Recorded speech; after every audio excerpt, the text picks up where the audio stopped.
Selamat menonton. Jangan lupa bantu like dan subscribe Esejeri Titi ini. Langsung saja ini dia kisahnya. Setiap orang pasti pernah menghadapi berbagai cobaan, serta ujian dan permasalahan dalam menjalani proses kehidupan. Hal itu dikarenakan adanya perjuangan, pengorbanan dan pencapaian untuk sebuah tujuan. Kita semua tahu bahwa roda kehidupan akan terus berputar. Ada kalanya kita berada di atas, begitupun ada saatnya kita berada di bawah. Rasa senang, sedih, bahagia dan terluka itu sudah pasti ada. Kita hanya perlu menyikapinya dengan penuh kesabaran, keikhlasan hati untuk menerima semuanya. Jangan pernah putus asa dan tetap semangat, agar tidak mudah menyerah ketika mendapatkan ujian, cobaan dan permasalahan hidup. Satu yang perlu kita garis bawahi adalah, setiap langkah kecil yang kamu ambil saat ini akan membawamu lebih dekat dengan tujuanmu. Jadi jangan pernah berhenti untuk bergerak maju. Jangan merasa takut dan jangan pernah ragu. Jalani semuanya dengan tulus apa adanya. Namun ini tentang cinta, tentang hati, di mana semua orang memiliki cinta di hatinya. Ini tentang kesetiaan, ketulusan dan kasih sayang, sebuah perasaan dan perhatian. Hidup ini terlalu singkat untuk dibiarkan begitu saja. Kebahagiaan adalah tujuan dari segalanya. Kita sebagai manusia biasa pasti pernah melakukan kesalahan, baik itu yang disengaja atau tidak disengaja. Oleh karena itu belajarlah dari sebuah kesalahan dan pengalaman.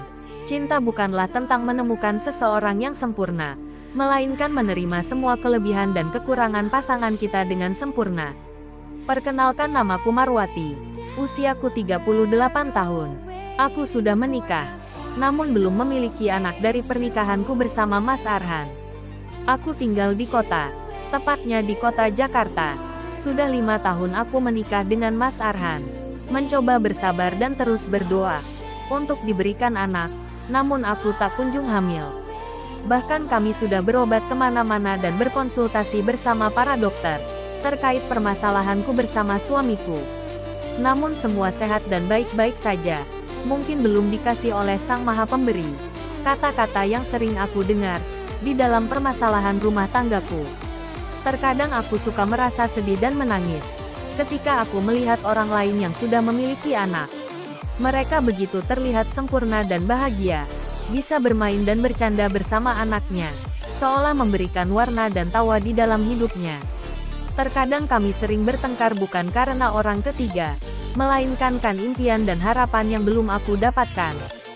Seiring berjalannya waktu, aku merasa bosan dengan pernikahanku yang begini-gini aja. Akhirnya rasa cintaku kepada suamiku sedikit demi sedikit mulai menghilang. Sampai aku sudah tak memiliki rasa lagi kepada suamiku. Bahkan aku sudah tidak menyayangi dan mencintainya lagi. Hingga akhirnya kami pun memutuskan untuk berpisah. Kami pun berpisah secara baik-baik. Mungkin ini jalan satu-satunya, jalan yang terbaik bagi kami, daripada harus bertahan dengan luka dan penyesalan. Singkat cerita, malam itu sekitar jam 8 malam, ketika aku hendak pulang ke rumah, tiba-tiba saja hujan turun begitu besar dan deras. Akhirnya aku menepi di sebuah warung. Kemudian aku berdiri tepat di samping remaja itu. Wajahnya cukup tampan, kulitnya putih. Mungkin usianya sekitar 25 tahun.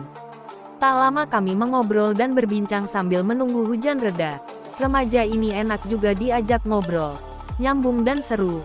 Aku merasa nyaman ngobrol dengannya. Tak lama hujan reda. Sebelum kami berpisah, kami sempat saling menukar nomor ponsel. Setelah aku sampai di rumahku, aku langsung mandi. Setelah semuanya selesai, aku tiduran di kamarku sambil mengecek ponselku. Astaga, ternyata ada pesan dari Bandi remaja yang tadi ngobrol denganku. Aku merasa senang dan bahagia. Kemudian aku membalas pesannya. Akhirnya malam itu kami mengobrol di telepon. Remaja tampan dan manis yang membuat hatiku penasaran. Singkat cerita, waktu itu aku mengajak Bandi main ke rumahku. Ini rumahku. Ayo silahkan masuk. Kemudian kami duduk di ruang tamu sambil menonton televisi. Tunggu sebentar. Kemudian aku berjalan masuk ke dalam kamarku.